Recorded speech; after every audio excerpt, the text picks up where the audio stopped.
This is part 10 of the Dwarfs campaign Abridged. In the previous part, we took revenge on the guys who killed us previously by teaming up with some orcs to bring down their capital. Then I discovered that the world is very prepared for a chaos invasion. It's pretty much fine, so I had to do something about that. We killed some of our allies, and we made chaos a lot stronger with some hacks, although they're not using that strength very well. Now back at home, we've got a few preparations to make. We're just going to be waiting for things to get worse now, but we might as well wait while getting stronger ourselves. We can deploy some Thanes into all of our stacks. The Thanes can do passive training to gradually level your units up. It's extremely slow, that process, but you'll gain a few levels at least over the time it's probably going to take, so that's something.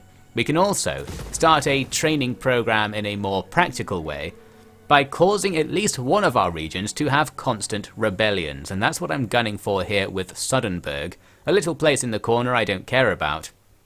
I'm looking around to check what buildings make public order worse. We don't have that many options, but we can make a industrial building that makes it worse and get rid of the public order boosting building to make it negative overall when combined with corruption too. So we'll hope some rebels will appear there for us to fight with the stack if we like, or just fight with the garrison for money. We can also set our stacks into mining camp mode. This also allows us to gain constant passive training XP, just a tiny bit, and a little bit of money as well if you do it in somebody else's territory. Well, we might as well wait like this if we're just going to be waiting. We do get some attention from this Beastman horde that shows up. Can easily go back and kill them if we want, but here's the bigger development. Only like 3 turns after I started doing my hacks and cheating, the natural chaos invasion occurred, so looks like it paid off not forcing it to spawn early. It was about to spawn anyway, perhaps avoided some glitches by making it come in early, who knows. Here it is. So they've got like 10 plus extra armies to use, and these armies are going to be better than usual, and they'll have good characters leading them too. With any luck, combined with the massive blob of chaos sent in front of them, they'll be able to do some serious damage and create some drama for us. Here was another look at what's going on. The big blob there at that camp seems to have shrunk a bit. They're starting to send their armies forward to do stuff. They've even taken down a couple of regions by the looks of things, although the humans are now reacting, sending their stacks in. And chaos aren't bunched together enough, actually, despite my complaints. They're not in reinforcement range of each other, so a group of 3 Empire armies might gradually start killing them. Well, we'll see, or we won't see, because I'm not actually going to monitor it in close detail. I'll just look back every 10 turns or so to make sure it's still working. We've also now got some spawns of enemy units or enemy armies around the map as part of the main chaos uprising. So they actually are somewhat close to us. They might come over here, they might not. I do remember when I played in the bottom left-hand corner of the map, fighting loads of chaos that weren't from the main invasion, so I'm expecting some stuff to come and harass us at the very least. Well, as we move on, that Beastman horde was hanging around Kemri in an annoying stance that's stealing some of our money or something. I decided to go and fight them. We might as well. Here's a chance to get some experience much faster than just mining out in the desert.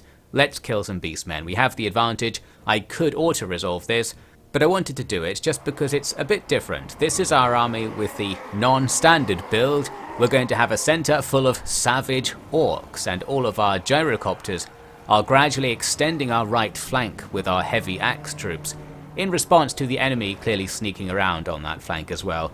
We couldn't see most of their army as usual, but it pops up in front of us. That's where I like them to be.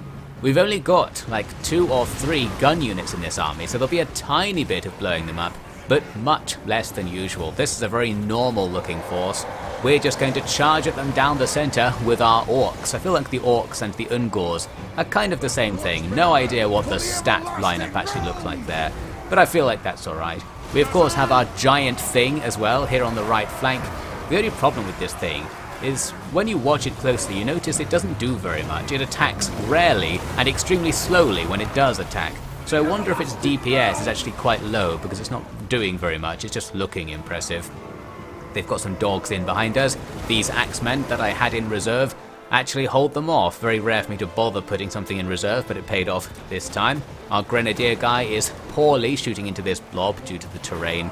Well, he doesn't need to do very well because the line breakers, our heavy axe troops, are doing the business. I think they're an anti-armor, like shock charge unit, but just using them as a generic unit is good enough for this situation. The orcs are doing surprisingly well also, perhaps just because the Ungors aren't that good themselves. At this stage, we've essentially won. Our big thing has just spaced out and isn't helping anymore. Well, can relate, and everything is slowly dying. We did take quite a bit of damage onto our line breakers, but 4 of the line breaker units were freely spawned ones that are going to die anyway, so the damage on them doesn't really count. And the orcs, of course, took a fair bit of damage. Here you can see my line breakers are also attacking the orcs. They seem to have a slight area of effect swing, those guys, which is nice. Well, you can't break old habits. Those orcs really must look like a tempting target. Here's the eventual result. We lost less than it looks like due to the classic number jank, and the enemy lost some stuff. I was able, though, in the same turn to go on and auto-resolve them to make it a complete victory. There we go. 1 enemy army down, a threat out of the way, and some experience gained. Now back to doing nothing. There was a hint of some action. The Bjornlings landed an army on Firus. I was hoping they would double down on this, because 1 army isn't really going to cause too much trouble. They do, though, have other armies nearby. What I ended up doing is slapping an army down in front of them, so now they can't really get past us. We're going to let them besiege us, and just hope that the AI brings over the other armies they've got nearby. There's a couple in the sea just over there. They were attacking all of those neutral, unaligned factions, those factions that just have 1 army. For some reason they were killing them in the sea for quite a long time. And in the end, well, they didn't come over towards me. While I was waiting to see if that was going to happen, though, I did go back and punish the Dwarfs again for existing too much. I don't want to be able to see any of their territory in my normal fog of war vision, so we're going to blow up everything that we can see. The problem with this is that they have armies in these locations that are rebuilding the places I'm blowing up, so even a few of the places I blew up recently have already come back. We need to solve that by killing those frontline armies, which I eventually did. We're really going to hammer the Dwarves down now. We're going to take out armies, take out tons of their settlements, and make them much weaker. They're still far too strong for my liking. While looking around killing things, I noticed that Chaos do have a serious invasion going on in the top left of the map. I didn't realise they spawned up here. Well, that's handy. They're about as far away from me as they can be, but maybe this will help make the world worse and make my existence more important and useful in the future. As for the blob that we talked about before, I decided to do an experiment. I thought maybe if we blow up the camp that they're all raiding around, they might change their minds. The AI's kind of got stuck here. Now it has to make another decision, perhaps. Well, the result of the experiment was that they all moved and just sat next to the next region over, or in the next region over. However, this time, there's no town here. It's already been raised. That means I can't raise it to force them to move. Well, I don't really know what's going on with this huge pile. It's not helping Chaos very much, but them all being hordes might be making Chaos some money. I don't know about that. Maybe they're costing more than they're making through their horde economy. Hard to say. Well, all we can do is wait again. In the meantime, I'm going to fight these Bjornlings. They weren't reinforced after a while, so I thought I'll just kill them now. It's an auto-resolvable situation, but I wanted to do it manually, just to take a look at these guys. I'd never seen this faction. It's one of the ones that was added via DLC in the time when I didn't play the game, so I've never encountered them, and they do have a few funky units. We start getting hit with some offensive spells, which doesn't happen that often. The Tomb Kings used a couple, but mainly they use spells on themselves. Here, 1 unit in particular takes the brunt of 2 offensive attacks.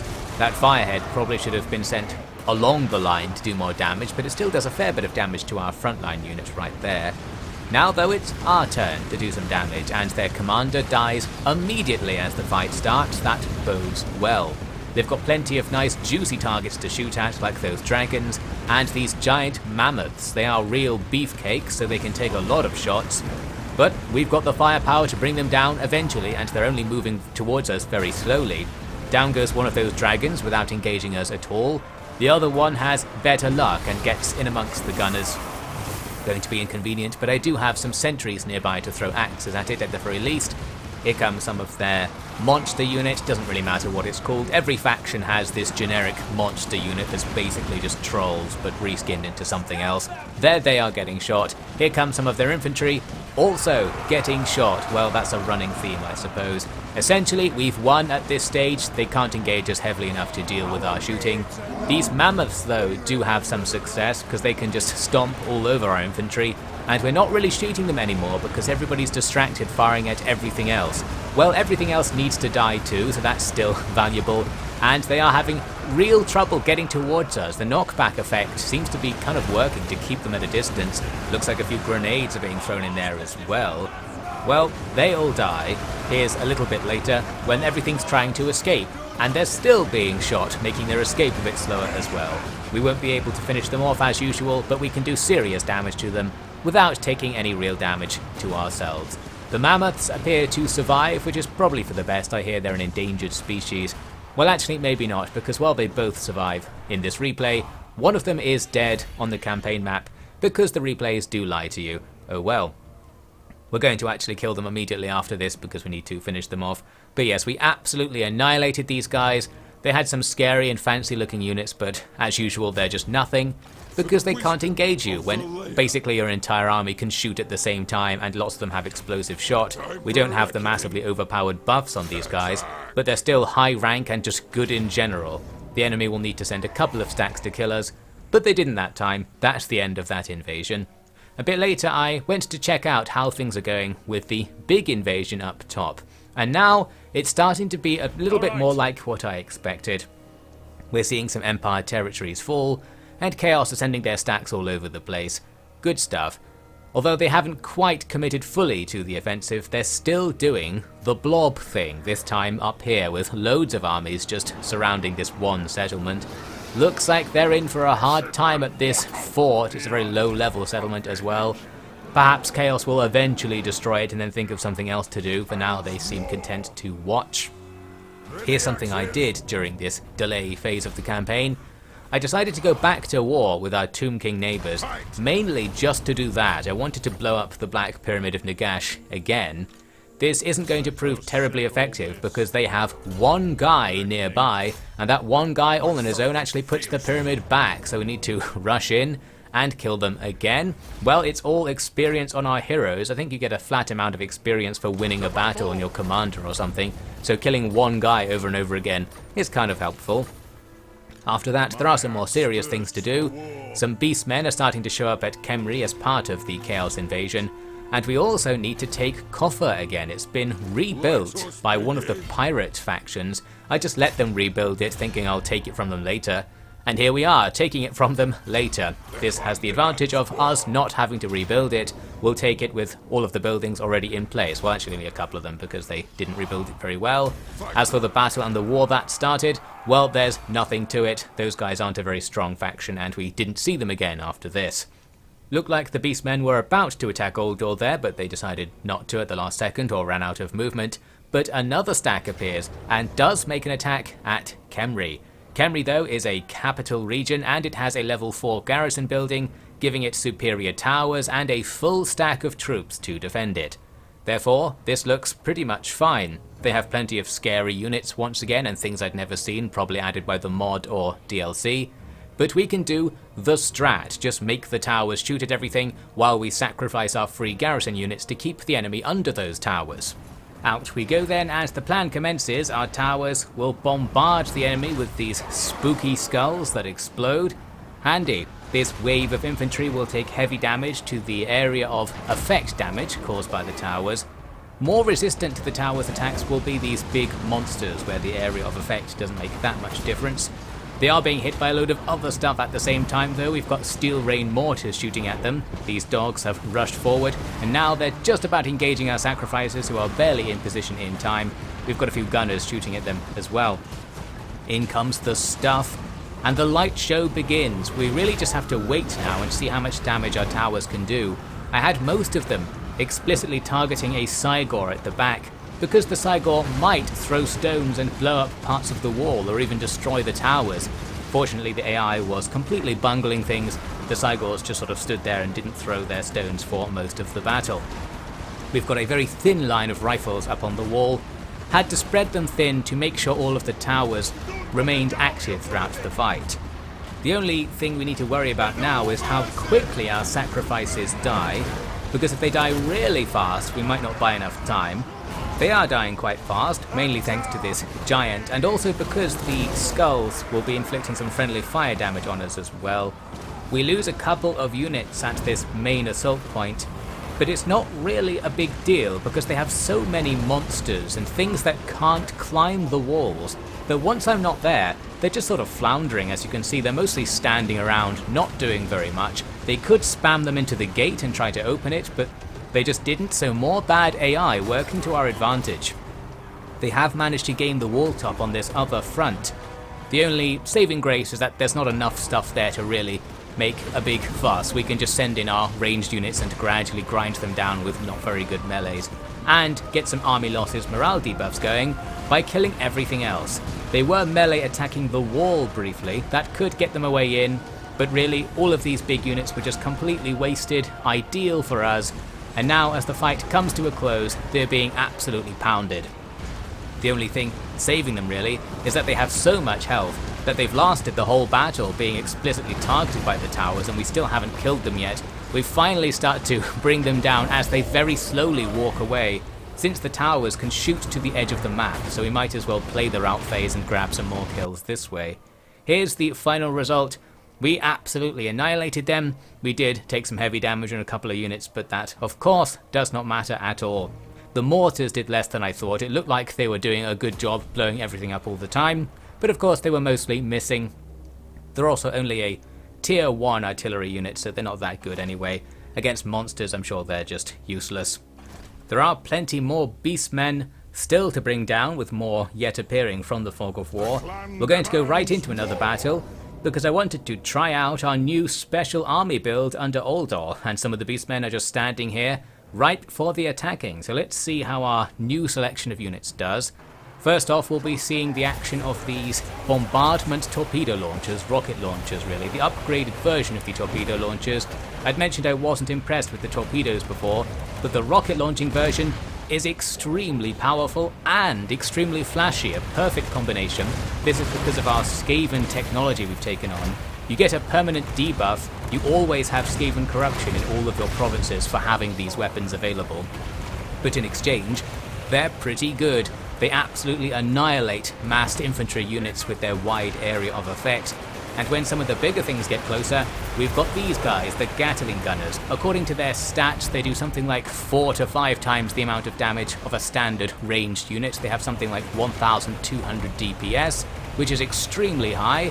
We just don't have very many of them because I replaced a line of like 8 scouts with only 2 Gatling gun units. Still, that room made for other things will come in useful. Not only do we have the rocket launchers doing their business, but the tanks guarding our flanks faithfully, and while they're not being attacked, they're constantly shooting as artillery as well. Here the Gatling gunners need to bring down this giant for me, which is being wasted again in front of our lines. We get a nice volley into it, and that takes off like half of its health, and given how much health these things have, as seen in the previous battle, that's pretty good. As for their other infantry units, they essentially die in one quote-unquote hit to the rocket launchers. One round of shooting is enough to kill a whole unit. Absolutely amazing. The Cygors at the back were doing damage. I did send Thunderers to try and take them down. I should have sent the Thunderers into melee really and just sacrificed them to stop the Cygors shooting. Here's another blast from the Gatling gunners that takes down one of the giants. The other giant is currently dueling with Uldor here. I've got the stone melters shooting at the giant. This is probably hurting Uldor's tank as well, but doesn't matter that much. We'll eventually win that one as well, which is true for the entire battle at this stage. Some perfect tanking on the right. The enemy are just blobbed around these tanks, forming ample targets for more rocket bombardments and gun attacks. Again, we'll totally be hitting our own tanks with this, but I suppose that's just part of the deal here. It's worth taking that damage to negate all of the damage the enemy would be doing with a more substantial attack, and to get all of those free ranged attacks to bring them down. That's all there is to say about that. We absolutely annihilated them. Good stuff. There was some damage taken from various things, especially the Cygors, so it's not exactly an invincible setup. If they had more units, they might have made some progress. Well, we'll see if that happens later on. But I'm happy with the bombasticness of this new army build we've gone for. That's all there is for this part. We're going to just continue waiting for the world to get ruined for the next part. And I'll probably fight some more Tomb Kings and Beastmen along the way just to have something to do. I don't know how much I'll talk about in the next part. We'll essentially come back next week. I'll see how far I've played and see what I decide to actually put in the video about it. It's going to be another filler episode for sure.